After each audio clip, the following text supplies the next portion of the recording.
채굴 하시는 분들은 요 며칠 새 채굴량이 조금 늘어난 것을 느끼실 겁니다. 코인 가격이 떨어져서 채굴량이 늘은다 싶을 텐데 이유는 그게 아닙니다. 며칠 전부터 중국에 있는 거의 모든 채굴기들이 셧다운된 상태입니다. 그래서 현재 비트코인은 약 10%, 도지코인이나 알레오 코인, 이더리움 클래식 같은 코인들은 약 20%에서 30% 정도 채굴량이 늘어난 상태입니다. 이걸 보면 중국은 왜 이렇게 통제를 하려고 하는지 의문을 가지실 텐데, 비트코인의 본질을 알게 되면 공산당 같은 중국에서 왜 이런 제재를 가하고 단속을 하는지 조금은 이해할 수 있을 겁니다. 중국이 공개적으로 채굴을 단속하는 이유는 크게 세 가지로 나눌 수가 있습니다. 첫 번째는 전력 공급 문제와 두 번째는 자본 통제와 자금 세탁이 있습니다. 그리고 마지막으로 그 나라의 정책을 들 수가 있죠. 겉으로는 이 세 가지를 문제로 삼고 있지만 실질적으로는 자금 통제의 목적이 있습니다. 중국인민은행은 2025년 11월 말에 이런 가상자산에 관한 비즈니스를 불법 금융활동으로 규제하고 특히 스테이블 코인을 꼬집었는데, 자금 세탁이나 국가 간의 무단 결제 그리고 자금 유출로 이렇게 악용될 수 있다고 경고를 했습니다. 그래서 채굴은 아시다시피 채굴을 해서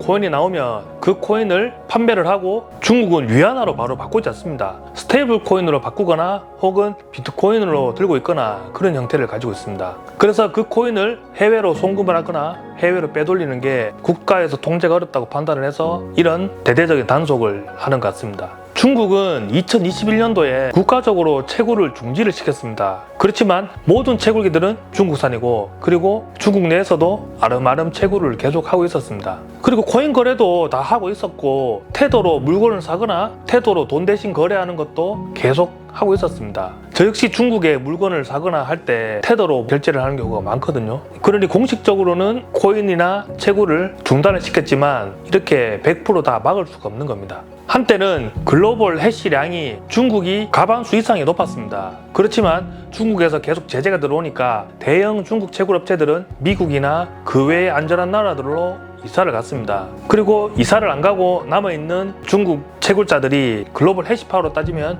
약 14% 정도가 된다고 합니다. 이 14% 정도 되는 해시가 다 꺼졌으니까 채굴량이 늘어나는 건 당연한 거겠죠. 중국 사람이 왜 다른 나라까지 가서 채굴을 하고 높은 수수료까지 지급하면서 위안화를 테더로 바꾸고 있고, 중국에서 채굴을 하지 말라고 하지만 계속 채굴하는 이유는 분명합니다. 지금 채굴자들은 채굴량이 좀 늘었다고 오히려 중국이 채굴 안 해서 잘 됐네, 계속 안 했으면 좋겠다라고 하겠지만 약 한 달 정도 있으면 정상적으로 돌아온다고 합니다. 중국이라는 나라가 참 신기합니다. 중국의 번화가를 가면 1층에는 애플 매장이 있지만 그 건물 2, 3층에는 애플 짝퉁을 팔고 있습니다. 그런 한 건물에서 공생을 하고 있지만 또 단속 기간이 오면 그 2, 3층에 있는 애플 짝퉁을 팔거나 다른 제품 짝퉁을 파는 업체들은 그 제품을 숨기고 영업을 하거나 잠시 영업을 쉰다고 합니다. 중국에서 단속을 하더라도 잠깐 회피했다가 다시 영업하는 형태는 중국이라는 나라가 있고부터 계속 그런 형태로 유지가 되었다고 합니다. 채굴도 요 단속 기간 동안만 잠시 꺼뒀다가 단속 기간이 끝이 나면 다시 정상적으로 가동을 한다고 합니다. 아무리 공산국가라도 100% 통제는 어렵죠. 또 중국이 워낙 땅덩어리도 넓고 인구수가 많기 때문에 100% 통제라는 건 어렵습니다. 특히 비트코인은 통제가 되지 않습니다. 비트코인에 대해서 공부를 조금 해보면 왜 비트코인이 생겼고 왜 지속적으로 많은 자금들이 비트코인으로 이동을 하는지 알 수 있을 겁니다. 앞으로 중국뿐만 아니라 모든 나라들이 화폐 가치가 떨어질 겁니다. 이미 떨어지고 있죠. 제가 얼마 전에 호떡을 하나 사 먹으려고 이렇게 봤는데 호떡이 한 개가 3,000원입니다. 보통 사람들이라면 와, 호떡 많이 올랐네 이렇게 이야기하겠지만 저는 이렇게 생각을 했습니다. 와, 화폐 가치가 많이 떨어졌네, 돈이 고장나고 있구나, 이렇게 생각을 했습니다. 이렇게 다른 관점으로 세상을 바라봐야지만 앞으로 미래가 있습니다. 요즘 세대는 미래가 없습니다. 당장 한 달 벌어서 한 달 살면 끝이기 때문에 미래를 대비할 수가 없습니다. 조금 더 다른 관점으로 돈이란 걸 바라보고 이 짜여진 틀에서 벗어나서 다른 세상을 좀 바라봤으면 좋겠습니다. 제가 계속 채굴을 하면서 느낀 점도 많고 배우는 것도 많습니다. 왜 이렇게 코인이 탄생했고, 이 코인 중에서도 비트코인 그리고 메이저 알트 코인들은 시간이 많이 지나더라도 우리가 생각하는 것보다 가치가 많이 올라 있을 거라고 생각을 합니다.